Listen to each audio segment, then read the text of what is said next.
The meeting room on Station Unity was cold and quiet. Admiral Tejo stood near the large window, looking at the stars outside. His gray uniform was simple, and his face showed no emotion. He had done this many times before. He had warned the Valari Empire 6 times in the past 10 years. This would be the 7th final warning. The door opened with a soft sound.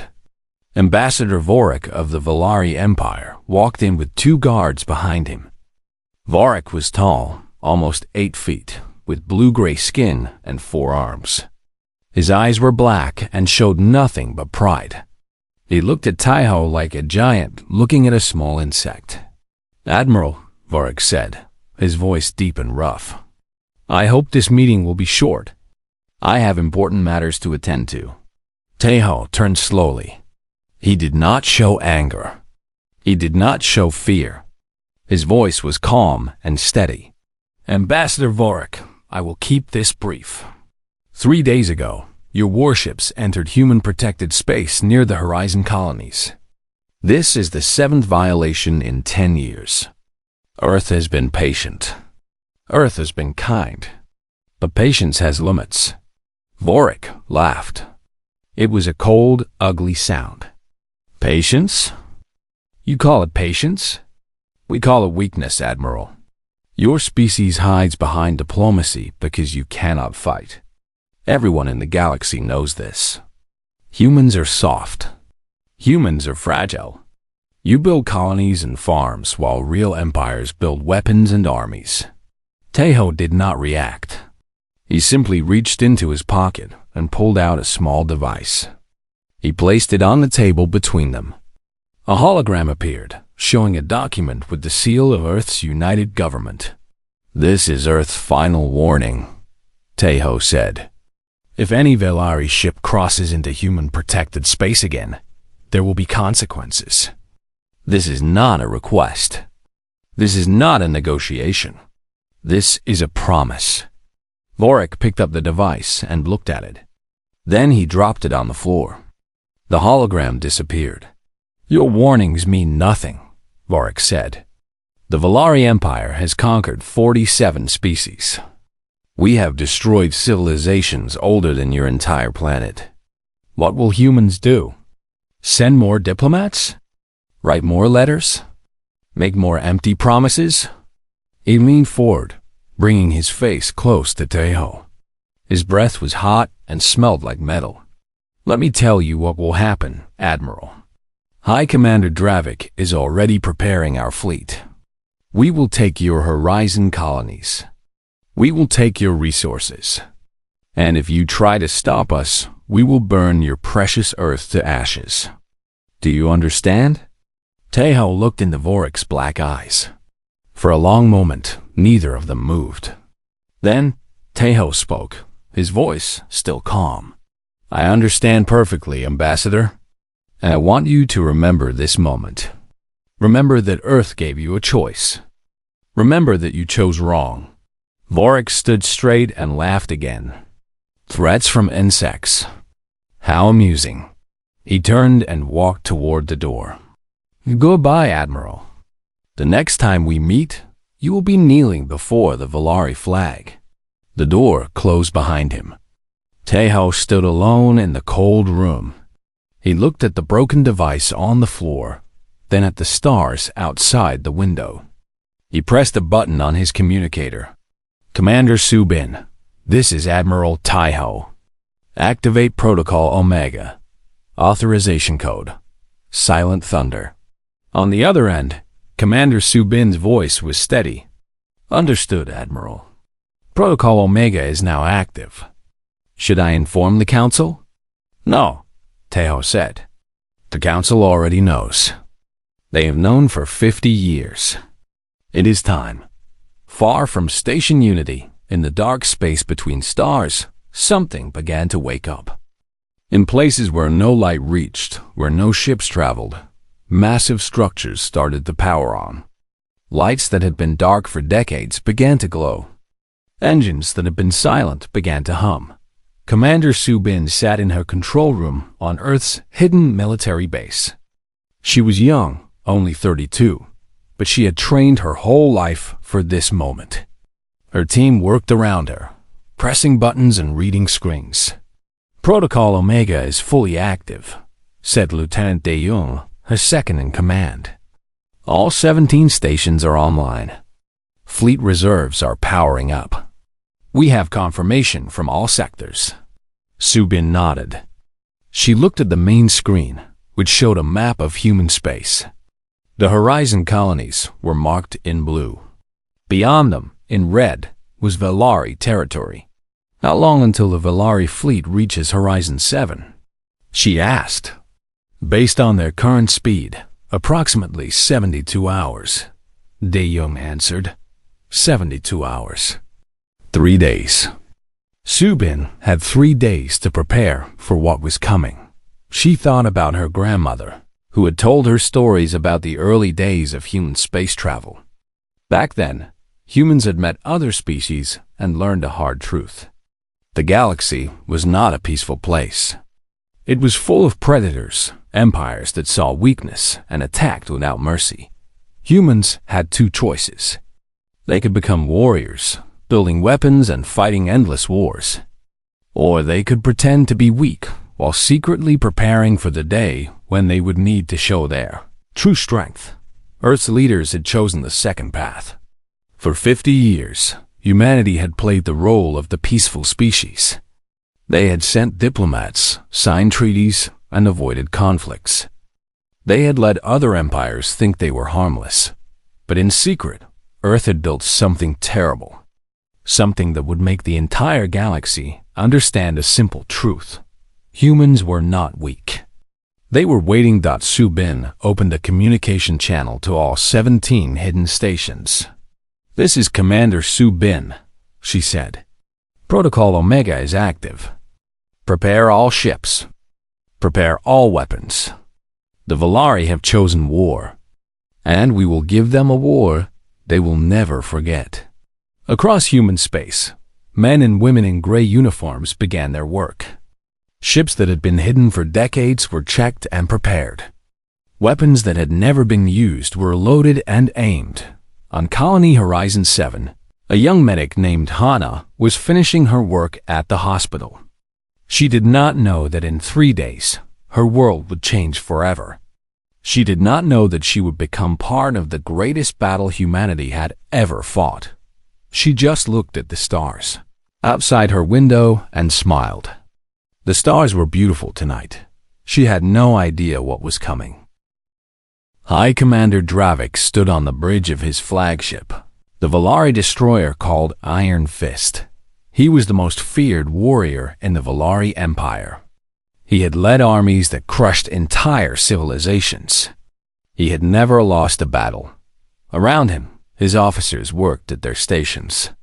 The bridge was large and dark, lit only by red lights. Through the main window, Dravik could see his fleet. 200 warships, each one carrying enough firepower to destroy a small moon. "High Commander," said his first officer, a young Velari named Torvik. "We will reach the human colony in 6 hours." Dravik smiled. His teeth were sharp, like knives. "Good. Tell the fleet to prepare for attack formation. I want this to be quick and brutal. The humans must learn what happens when they annoy the Velari." "Should we capture prisoners, High Commander?" Dravik thought for a moment. "Take some? The weak ones. We can use them as slaves. Kill the rest." The fleet moved through space like a swarm of metal insects. They crossed the invisible line that marked human territory. No alarms sounded. No ships came to stop them. It was exactly what Dravik expected. "Pathetic," he said. "They do not even try to defend their border." The humans are truly the weakest species in the galaxy. On Colony Horizon 7, it was early morning. The colony was home to 50,000 people. They were farmers, miners, scientists, and families. They had built a good life on this small planet far from Earth. Hana was walking to work at the colony hospital. The sun was just rising, painting the sky in shades of orange and pink. She carried a cup of coffee in one hand and her medical bag in the other. Her communicator beeped. It was her friend, a nurse named Ji Young. "Hana, are you coming? We have a busy day today. 3 babies are expected to be born." Hana smiled. "I am almost there. Save me some breakfast." She did not see the shadows in the sky. She did not hear the distant sound of engines. Not until the first explosion, the blast threw her to the ground. Her coffee spilled everywhere. Her ears were ringing. She looked up and saw fire falling from the sky. Ships. Hundreds of ships. And they were shooting at the colony. People screamed and ran in every direction. Buildings collapsed. Fire spread through the streets. Hana got up and started running toward the hospital. She had to help. She had to do something. The Valari attack was fast and brutal, just as Dravik had ordered. Their ships destroyed the colony's small defense station in seconds. They bombed the power plants. They targeted the communication towers, but they did not destroy everything. They wanted slaves. After all, Hana reached the hospital. It was chaos inside. Injured people were everywhere. Doctors and nurses ran from bed to bed, trying to save as many as they could. "Hana." Ji Young grabbed her arm. Her face was covered in dust and blood. "Thank the stars you are alive. We need help. There are too many injured." Hana did not waste time with words. She grabbed her medical supplies and got to work. She treated burns. She stopped bleeding. She held the hands of those who were dying and told them they were not alone. Outside, the Valari ground troops arrived. They were huge, armed with weapons that could cut through metal. They went from building to building, taking prisoners and killing anyone who resisted. A young man named Hyan Wu gathered a group of survivors in the hospital basement. He was not a soldier. He was a farmer, but he had a hunting rifle, and he was not going to let his people die without a fight. "Listen to me," he said to the scared faces around him. "The Valari think we are weak. They think we will just surrender. But we are humans. We do not surrender. We fight." An old woman named Sunok spoke up. "Fight? With what?" "They have warships. They have armies. We have nothing." Hyan Wu looked at her. "We have each other. And we have hope. Earth will come. I know they will." In space above the colony, High Commander Dravik watched the destruction with satisfaction. The attack was going perfectly. The humans were falling like grass before a storm. "High Commander," Torvik said, "we are receiving a transmission from the planet. It appears to be a distress signal." "Let them call for help," Dravik said. "No one will come. The humans are too weak to fight us." But the distress signal was not just a cry for help. It was also a message. A message to Earth. A message to Commander Subin. A message that said, "They crossed the line." In her hidden base, Subin received the signal. Her face was hard as stone as she watched the images from Horizon 7. She saw the fires. She saw the dead. She saw the Valari soldiers dragging people from their homes. "Commander," Dae-Jung said quietly, "what are your orders?" Subin stood up. Her voice was cold as ice. "Send the message to Admiral Taiho. The Valari have attacked. Protocol Omega moves to Phase 2. She paused. "And tell our fleet to prepare for departure. We leave in 12 hours. 12 hours? But Commander, the colony." "I know." Subin's hands were shaking, but her voice was steady. 12 hours is how long we need to gather our full strength. When we arrive, we will not just save the colony. We will end this war. On Horizon 7, Hana had been working for 16 hours without rest. The hospital basement was full of survivors.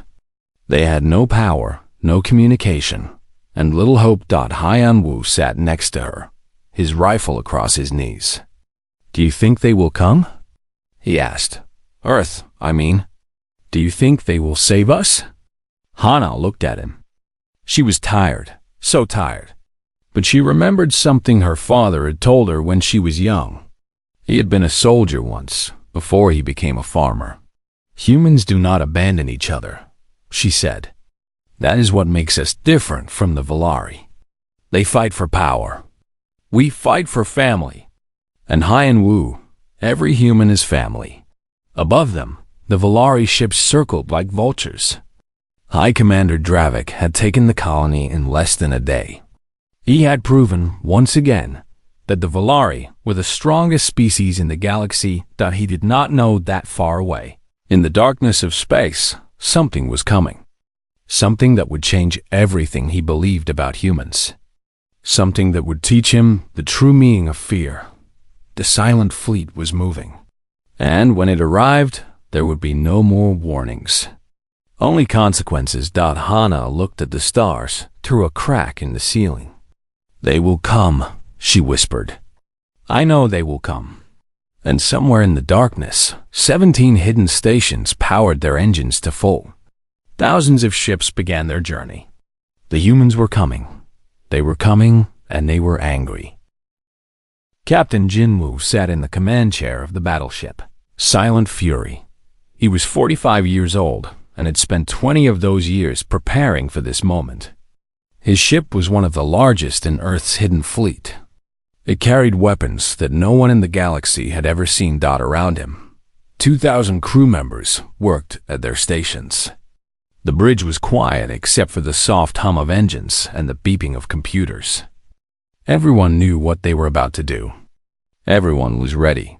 Captain, said his navigator, a young woman named Yumbai. We are 10 minutes from the exit point. The fleet is in formation behind us. Jin Woo nodded. Through the window, he could see nothing but darkness. They were traveling through a region of space that no one used. A region so dark and empty that even lights seemed to disappear. This was where humanity had hidden its true strength for 50 years. Open a channel to all ships, Jinwoo ordered. The communication officer, a man named Sungho, pressed a button. Channel open, Captain. Jinwoo stood up. His voice was calm, but carried the weight of everything they had been building toward. This is Captain Jinwoo of the Silent Fury. In 10 minutes, we will exit dark space and enter the Horizon system. For 50 years, we have trained. For 50 years, we have waited. For 50 years, the galaxy has called us weak. Today, they learned the truth. He paused, looking at his crew. The Valari have attacked our people. They have killed our families. They believe we will not fight back. They believe wrong. Today, we show the galaxy what happens when you push humanity too far. Today, the Valari learned that Earth's warning was not empty words. It was a promise. He sat back down. All ships, prepare for combat. We exit dark space in 9 minutes. High Commander Dravik was enjoying his victory. He had set up his command center in the main government building of Colony Horizon 7. Around him, Valari officers brought reports of prisoners captured, resources seized, and resistance crushed. The humans were even weaker than I expected, he said to Torvik. This colony fell in less than a day. When we report this to the Emperor, he will be pleased. Torvik nodded, but something was bothering him. High Commander, I have been monitoring the space around us. There is something strange. Strange? What do you mean? I am detecting energy signatures at the edge of the system. Very faint. They appeared a few minutes ago and are getting stronger. Dravik waved his hand. Probably asteroids. Or old satellites. The humans do not have the courage to attack us. But Torvik looked worried. High Commander, the signatures are moving. And they are big. Very big. Before Dravik could respond, the sky above the colony lit up with light. Not fire, not explosions. Something else.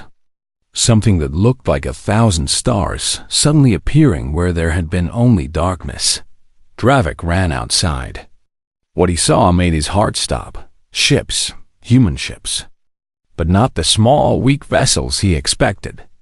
These were massive warships, bigger than anything he had ever seen.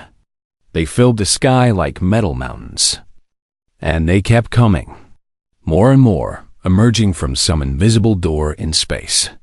Impossible, he whispered. This is impossible. On the silent fury, Jin Woo watched his fleet spread out across the system. 3,000 ships in total. Battleships, carriers, destroyers, and weapons platforms.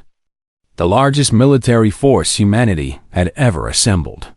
Captain, Yunbai said, the Valari fleet is changing formation. They are preparing to engage. Jin Woo smiled. It was not a kind smile. Let them try. Open a channel to the Valari commander. Dravik was back in his command center, screaming orders at his officers. All ships, battle formation. Target the largest human vessels. Fire everything we have. Then a new voice filled the room. A human voice, speaking in perfect Valari language. High Commander Dravik.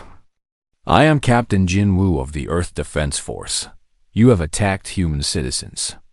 You have killed human children. You have broken Earth's final warning. There will be no negotiation. There will be no surrender. There will only be judgment.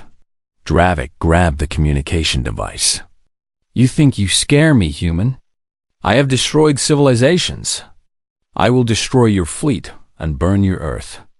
Jin Woo's voice remained calm. You had 50 years to study us. 50 years to learn what we are capable of. And in 50 years, you learn nothing. Allow me to educate you. The first shot came from the silent fury. A beam of white light, brighter than any sun, cut through space and hit a Valari warship. The ship did not explode. It simply disappeared. One moment it was there. The next moment it was dust. Dravik watched in horror. That was a heavy cruiser. One of the strongest ships in his fleet. Gone in less than a second. All ships, open fire. He screamed. The Valari fleet fired everything they had. Missiles, plasma cannons, energy beams. The attacks flew toward the human ships like a storm of death, and the human ships did not move. They did not need to. Invisible shields absorbed every attack. The missiles exploded harmlessly. The plasma scattered like water on stone. The human fleet was not damaged at all. Then the humans fired back. It was not a battle. It was a lesson. Human weapons tore through Valari ships like paper. Defense shields that had stopped attacks from 100 species failed completely. In minutes, half of Dravik's fleet was destroyed. On Horizon 7, the survivors heard the explosions in the sky. Hyeon Woo looked up through the broken ceiling of the hospital basement. Look, he whispered. Look at the sky. Hana looked up. She saw Valari ships falling like burning leaves. She saw human ships, massive and powerful, dominating the heavens. Tears ran down her face. They came, she said. They really came. In his command center, Dravik was in shock. More than half his fleet was gone. His best warriors were dead, and the human ships were not even damaged. This cannot be happening, he said. This cannot be real. But it was real. And it was just the beginning. Captain Jin Woo opened a channel to Commander Subin, who was coordinating the battle from her base. Commander, the Valari fleet is broken. What are your orders? Subin's voice was cold. Phase 2 complete. Begin Phase 3. Take back the colony. Save our people. And capture High Commander Dravik. I want him alive. Jin Woo smiled that cold smile again. Understood, Commander. Human ground forces, prepare for deployment. We are taking back what is ours. Transport ships detached from the fleet and began descending toward the colony. Inside them, human soldiers in advanced armor prepared their weapons. The galaxy had called humans weak for 50 years. Today, they learned the truth. Humans were not weak. They had simply been waiting for a reason to show their true strength, and the Valari had given them that reason. Now, the consequences would follow. The human soldiers came from the sky like angels of death. Their armor was black, and their weapons glowed with strange blue light. They moved fast and hit hard. High Commander Dravik watched from his command center as his ground troops were pushed back street by street. Valari warriors who had conquered dozens of worlds were falling to humans. Humans, the weakest species in the galaxy. This is impossible, he kept saying. This is impossible. His first officer, Torvik, grabbed his arm. High Commander, we must retreat to the ships. We can escape and regroup. Escape? Dravik turned on him with fury in his eyes. I am High Commander Dravik. I do not escape. I do not run from insects. Sir, with respect, they are not insects. Look around you. Our army is being destroyed. Our fleet is gone. If we stay here, we die. Before Dravik could answer, the wall behind them exploded. Human soldiers poured through the hole, their weapons raised. At the front was a woman with short gray hair and cold eyes. Her armor had a commander's insignia. High Commander Dravik, she said.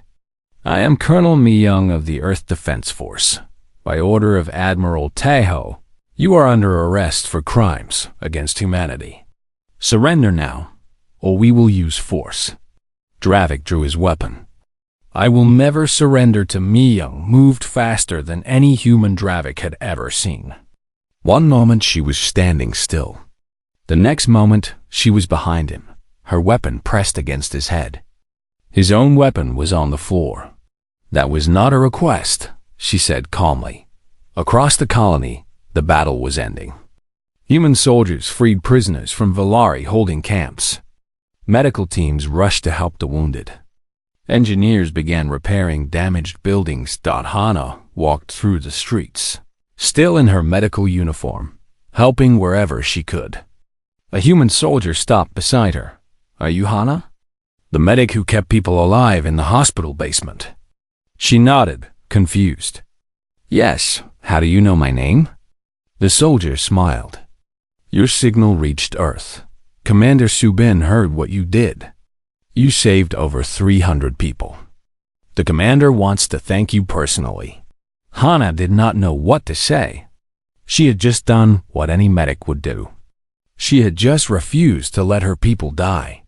I was just doing my job, she said quietly. The soldier put a hand on her shoulder.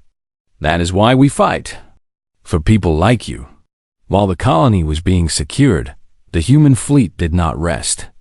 Under Captain Jinwoo's command, they began Phase 3 of Protocol Omega, the complete destruction of the Valari military. In the following days, human ships appeared at every Valari military base outside the Empire's home system. They did not negotiate. They did not warn. They simply arrived and destroyed. A Valari admiral named Korvac watched in horror as human ships entered his system. He commanded the largest military station outside the homeworld. 20,000 Valari warriors. 50 warships. The strongest defenses in the Empire. All ships prepare to engage. He ordered. We will show these humans that we are not afraid. His fleet lasted 12 minutes.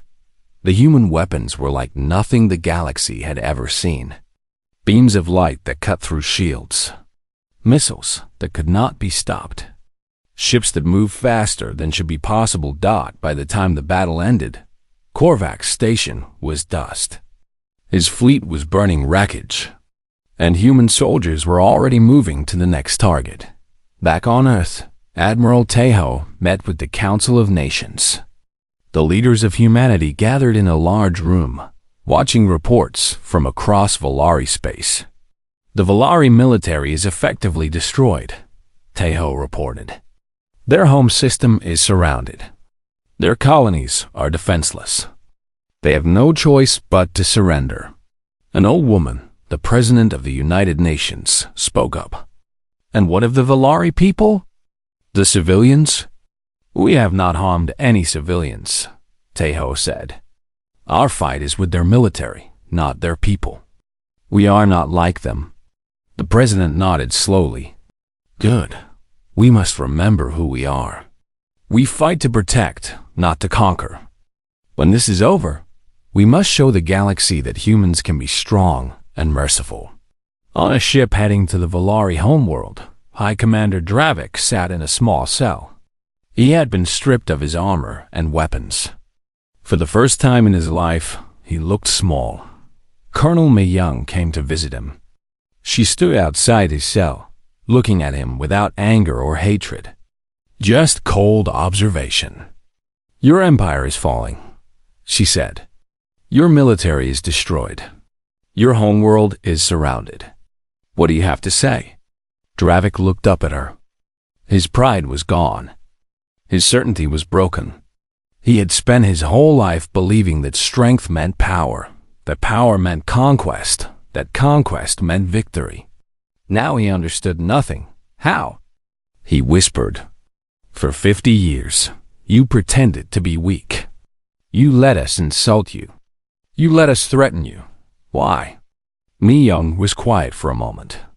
Then she answered, "Because real strength is not about showing power. Real strength is about choosing when to use it.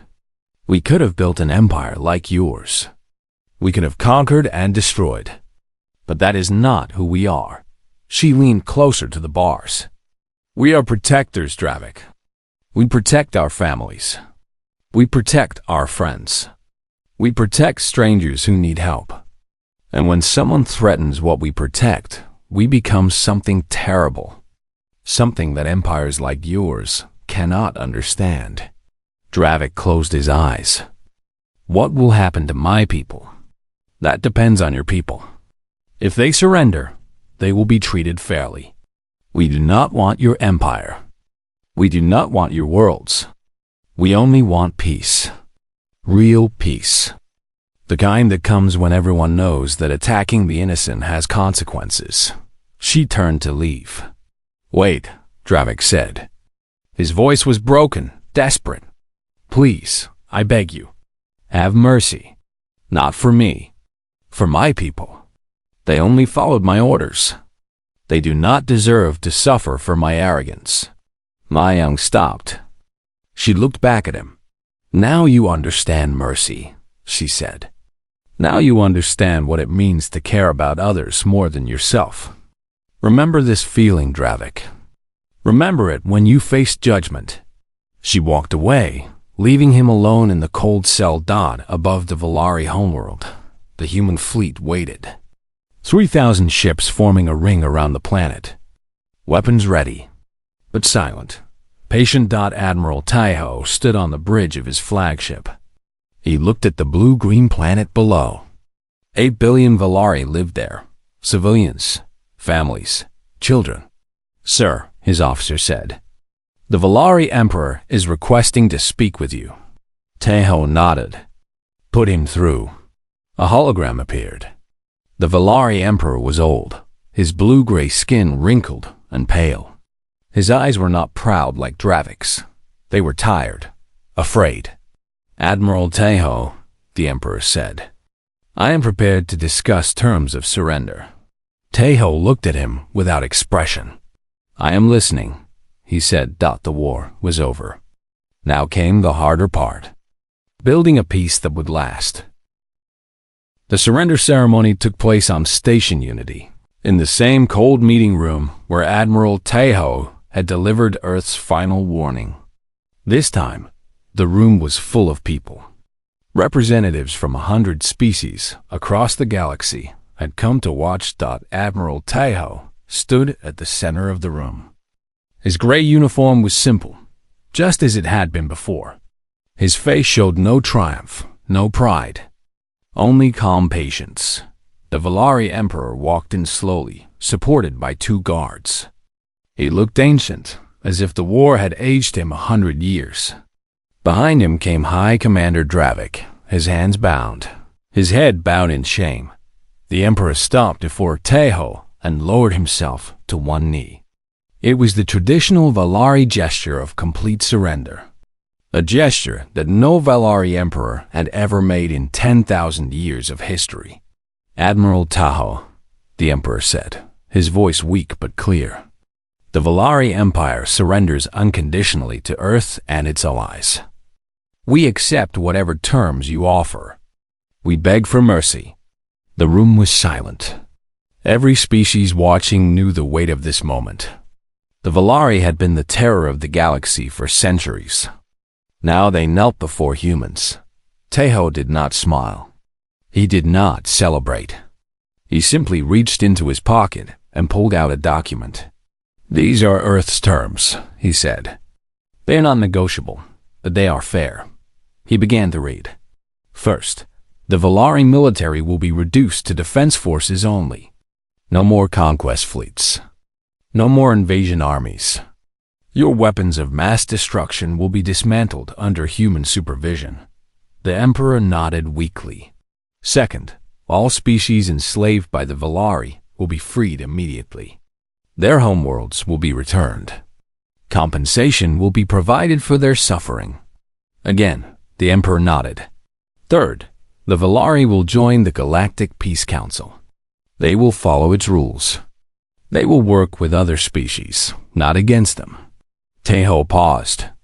He looked at Dravik, who refused to meet his eyes. "Fourth, High Commander Dravik will face trial for crimes against humanity. His victims will have justice." Dravik said nothing. There was nothing to say. Finally, Taeho said, "The Valari will remember. They will teach their children what happened here. Not as a story of shame, but as a lesson. A lesson that strength without wisdom leads to destruction. A lesson that mercy is not weakness. A lesson that the galaxy can be better if we choose to make it better." He lowered the document. "Do you accept these terms?" The emperor looked up at him. For a long moment, the two leaders studied each other. Then the emperor spoke. "I accept. And I thank you." "Thank me?" Taeho raised an eyebrow. "For what?" "For showing mercy. For not destroying us. For teaching us that there is another way." The emperor's voice cracked. "We have been conquerors for 10,000 years. We have known nothing but war. Perhaps now we can learn to be something else." Taeho nodded slowly. "That is all we ever wanted. Not your destruction. Not your submission. Just peace." The ceremony ended. The treaty was signed. The galaxy's longest-running empire of terror had finally fallen. Outside the station, ships from 100 species floated in space. Their crews watched the human fleet with new eyes. For 50 years, they had believed humans were weak. Now, they understood the truth. On one of those ships, an ambassador from the Torvak Federation spoke to his captain. "I have lived for 300 years, the ambassador said. "I have seen empires rise and fall. But I have never seen anything like this. The humans defeated the Valari in days. Days. And then they showed mercy. Who does that?" The captain, a younger Torvak, shook his head in wonder. "Perhaps that is why they are different. They fight not for power, but for protection. And when the fight is over, they stop. We must remember this," the ambassador said. "We must tell our children. Earth warned the Valari 7 times. 7 times. And when the warning was ignored, the consequences came. But the consequences were measured, controlled, merciful." He looked out at the human ships. "The humans are not conquerors. They are guardians. And the galaxy is safer because they exist." On Colony Horizon 7, life was slowly returning to normal. Buildings were being rebuilt. Families were reuniting. The dead were being mourned and remembered. Hana stood at the memorial they had built for those who did not survive the attack. Flowers covered the ground around a simple stone marker. She read the names carved into the stone. One by one, Hyan Wu walked up beside her. He had become a hero during the occupation, leading the resistance that kept hope alive. But he did not feel like a hero. He just felt tired. "They gave you a medal," he said. "Commander Su Bin herself pinned it on your uniform." Hana touched the small medal on her chest. "I do not need medals. I just need to remember why we survived. Why we kept fighting. Why did you?" Hyan Wu asked Ha-Na thought about her patients in the hospital basement. The old woman who sang songs to keep the children calm. The young father who gave his food to others. The child who held her hand and told her not to be scared. "Because we are human," she said simply. "Because that is what humans do. We protect each other. We refuse to give up. We believe in tomorrow, even when today is dark." Hyan Wu nodded. They stood together in silence, remembering those who were lost. A year later, Admiral Taeho retired from active duty. His final speech was broadcast across the galaxy. 50 years ago, Earth made a choice, he said. We chose to appear weak. We chose to avoid war. We chose to build our strength in secret, hoping we would never need to use it. Many in the galaxy laughed at us. They called us cowards. They called us pathetic. They were wrong. He paused, looking directly at the camera. Earth does not want to rule the galaxy. We do not want to conquer. We do not want to be feared. We only want peace. Real peace. The kind where every species can live without fear. The kind where children can grow up safe and happy. His voice grew stronger. But peace has a price. Peace requires strength. And strength requires the willingness to use it when necessary. The Valari learned this lesson the hard way. Let it be the last time such a lesson needs to be taught. He straightened his uniform one final time. Earth will always warn before we act.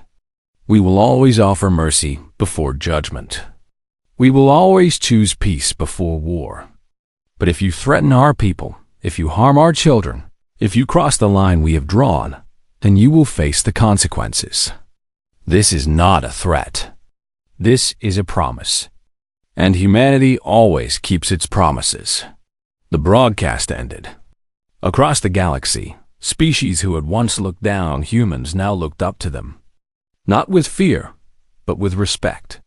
Not with hatred, but with hope. The Valari were not destroyed. They were given a chance to change, and slowly they took it. Their children grew up learning new lessons. Lessons about cooperation. Lessons about mercy. Lessons about what true strength really meant. And at the center of it all stood Earth, a small blue planet that had once seemed so weak, so fragile, so easy to ignore. The galaxy had learned its lesson. Earth warns once. Earth warns twice. There is no third warning, only consequences. And those consequences could be terrible. But they could also be merciful. That was the human way. That was what made them different. That was what made them strong.